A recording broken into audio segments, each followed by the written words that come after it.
사사들 중에 그래도 이제 비중이 꽤 있는 인물 중에 하나가 입다입니다. 입다는 태생이 별로 안 좋다. 얼마 전에도 말씀을 드렸잖아요. 태생이 왜 안 좋다고 그러느냐? 첩의 자식이거든요. 옛날에 홍길동전이라고 읽어보신 적이 있을 겁니다. 또 들어보신 적이 있을 겁니다.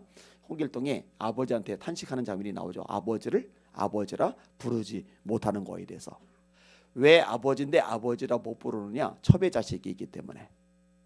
이 입다가 첩의 자식인 거예요. 이것만 가지고도 이제 자격지심 또 열등감을 가질 만한 요소가 있어요. 근데 또 첩도 첩나름입니다. 평범한 가정집에서 자란 딸이 자기 엄마였으면은 그래도 좀 나을 텐데 엄마가 기생이에요, 기생. 이게 이제 컴플렉스로 작용을 할 여지가 있는 거예요.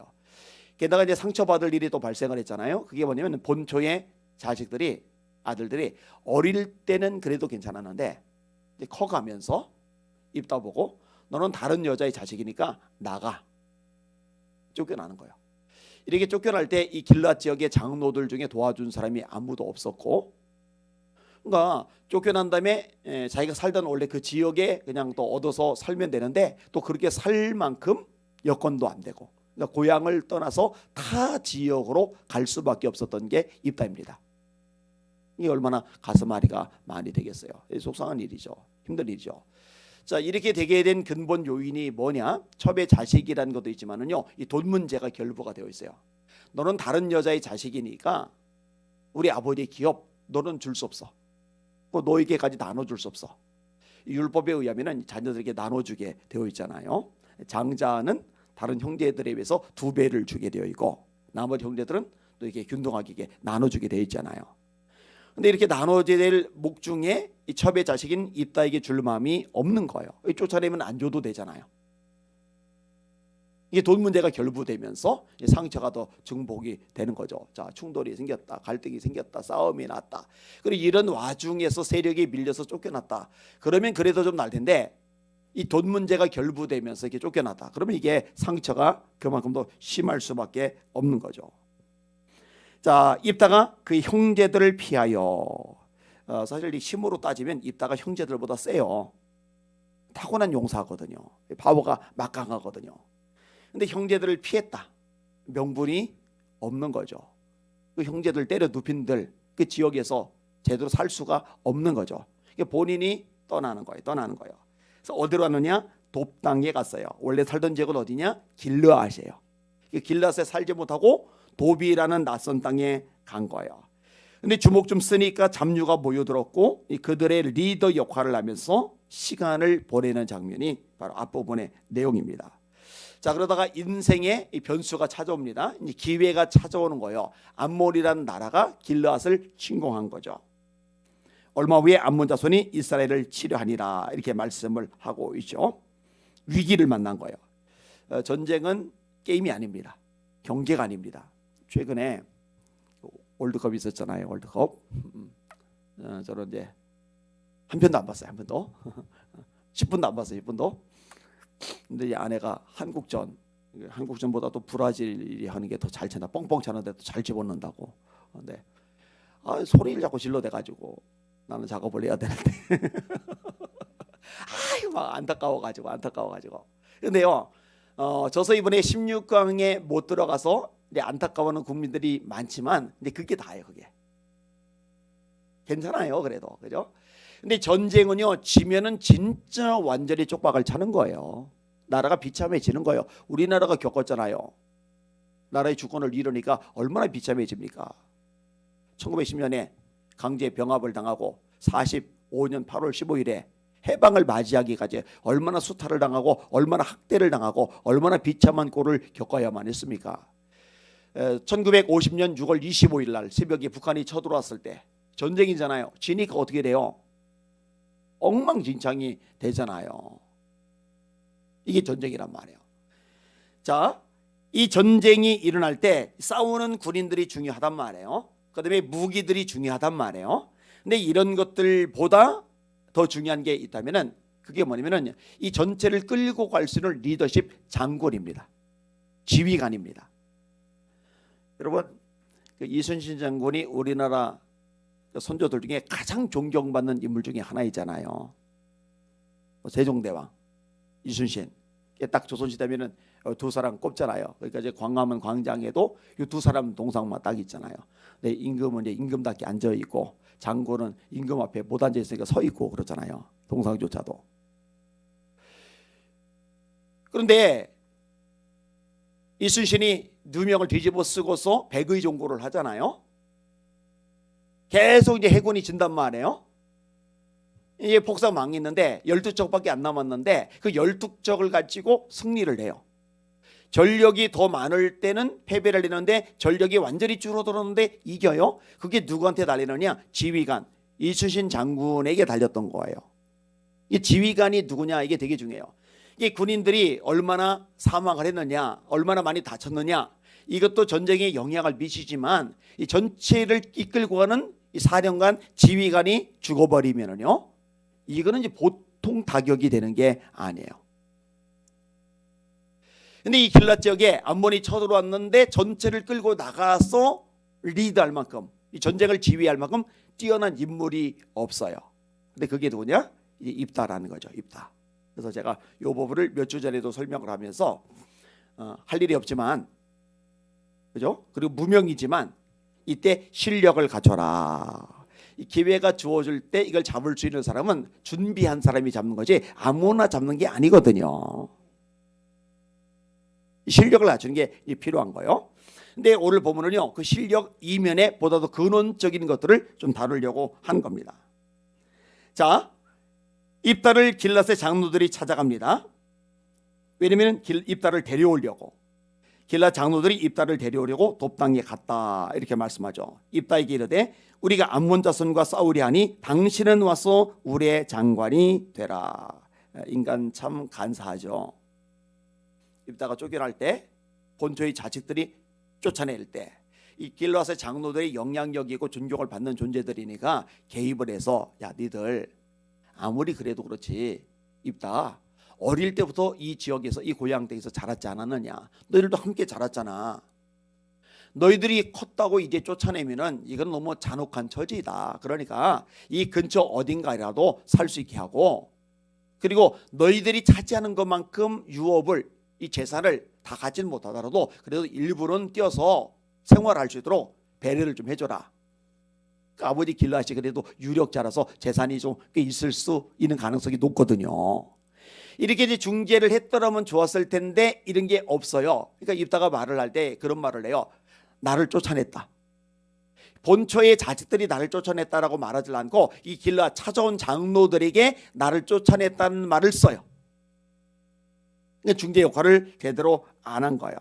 그러니까 쫓아낼 때는 모른 척 뒷짐지고 구경만 하고 있었으면서 이제 완전히 망하게 생기니까 지금 아쉬운 상황이니까 도움이 필요하니까 쫄래쫄래 찾아와 가지고 네가 우리 장관이 돼서 이 전쟁을 치러줘 이런단 말이에요. 우리가 흔히 하는 말, 달면 삼키고 쓰면 뱉고. 참 냉혹한 인간의 모습이죠. 참 바람직하지 않은 모습이에요. 입다가 따졌잖아요. 나를 미워했지 않냐, 내 아버지 집에서 쫓아냈지 않았느냐. 그래 놓고는 너희가 환난을 당하였다고 어찌하여 내게 찾아왔냐. 할 말 없는 얘기죠. 이때 이제 길랏 장로들이 제안하는 게 뭡니까? 네가 우리를 데리고 전쟁에 나가서 승리만 거두게 해주면은 네가 우리들의 장관이 될 거야. 이 공식적인 지도자, 이 길랏 전체를 좌지우지할 수 있는 권력을 가진 리더로 아예 세워주겠다고 제안을 하는 거예요. 뭐 그냥 제안을 하면 안 될 것 같으니까 이제 미끼를 던지는 거죠. 그리고 미끼만은 아닌 게 이제 완전히 망해버리면 끝장이 나니까 이 망하지 않을 방법으로서 입다에게 요청을 하는 거죠. 근데 입다가 그동안 겪은 게 있잖아요. 당한 게 있잖아요. 그러니까 쇠기를 박아요. 한 번 더 확인하는 거예요. 입다가 길랏 장로들에게 이르되 너희가 나를 데리고 고향으로 돌아가서, 좀 다른 데 있는 거예요. 돕당에. 그러니까 고향으로 돌아가서라는 표현이 있는 거예요. 아까 다른 지역으로 쫓겨났다고 그랬잖아요. 고향으로 돌아가서 암몬 자손과 싸우게 할 때에 만일 여호와께서 그들을 내게 넘겨주시면 내가 과연 너희의 머리가 되겠느냐. 자, 여기서 중요한 점 하나가 나왔어요. 입다가 뭐라고 그래요? 여호와께서 그들을 암몬 사람들을 내게 넘겨 주시며 내가 싸워 이기면 승리를 거두게 해주면 이 내가라는 개념이 없어요. 이 구약에 나타나는 하나님의 사람들이 가졌던 공통적인 특징, 전쟁은 여호와께 속한 것이다. 전쟁의 승패는 전적으로 하나님께 달려있다. 이게 이제 명확하잖아요. 입다에게도 이 부분이 뚜렷한 거예요. 하나님이 그들을 내게 넘겨주시면 진짜 내가 너의 머리가 되겠느냐. 그러게다 그래요. 길라 장로들이 입다에게 이르되 여호와는 우리 사이의 증인이시니 당신의 말대로 우리가 그렇게 행하리이다 하니라. 자, 그다음에 또 하나 진가가 드러나는 거. 조금 전에 전쟁이 하나님께 속했다 이 개념이 명확해요. 이 신앙적인 수준이, 신앙적인 기본이 제대로 훈련이 된 거예요. 불량배들이 몰려들어서 그들의 리더 노릇한다고 인생을 개차반으로 산 게 아니에요. 엉망진창 내몰라라 산 게 아니에요. 형편이 쪼들린다고 상처를 받았다고 미움을 겪었다고 너무나 어처구니없는 대적과 반응을 겪었다고 이런 상처에 과거에 묶여가지고 지내던 게 아니라는 거예요. 그 다음에 11절 이에 입다가 길라 장로들과 함께 가니 백성이 그를 자기들의 머리와 장관으로 삼은지라. 입다가 미스바에서 자기의 말을 다 여호와 앞에 아뢰니라. 이 부분 이거 중요해. 그냥 지나치면 안 되는 구절이에요. 입다가 미스바에서 자기의 말을 다 여호와 앞에 아뢰니라. 하나님과 교제가 제대로 이루어지고 있는 거예요. 사람은요, 갑자기 당혹스러운 일, 힘든 일을 만난든지요, 갑자기 좋은 일, 좋은 기회를 잡든지요, 이럴 때는요, 그 힘든 일에 함몰이 되거나 그 좋은 일에 휘둘려 가지고는요, 그것만 생각하고 그것만 집중하고 이럴 가능성이 높아요. 근데 그 모든 상황, 당혹스러운 일이든 좋은 일이든 이 모든 상황에서 우리가 초점을 맞추고 바라봐야 될 대상은 누구냐? 하나님이십니다. 그런데 이게 안 쉬워요. 망각을 해요. 그러면은 어떤 상황, 어떤 처지에서도 하나님께 집중하고 하나님을 바라볼 수 있는 방법은 뭐냐? 평상시 일상 속에서 이 경건의 훈련이 돼 있는 것. 이런 사람이 그렇게 반응하는 것이 비로소 가능하다는 거죠. 여러분, 여러분의 삶이 그런 삶이 되시기를 예수님의 이름으로 축원합니다. 다니엘 얘기 여러분이 너무 많이 알잖아요. 귀에 닳도록 들었잖아요. 그죠?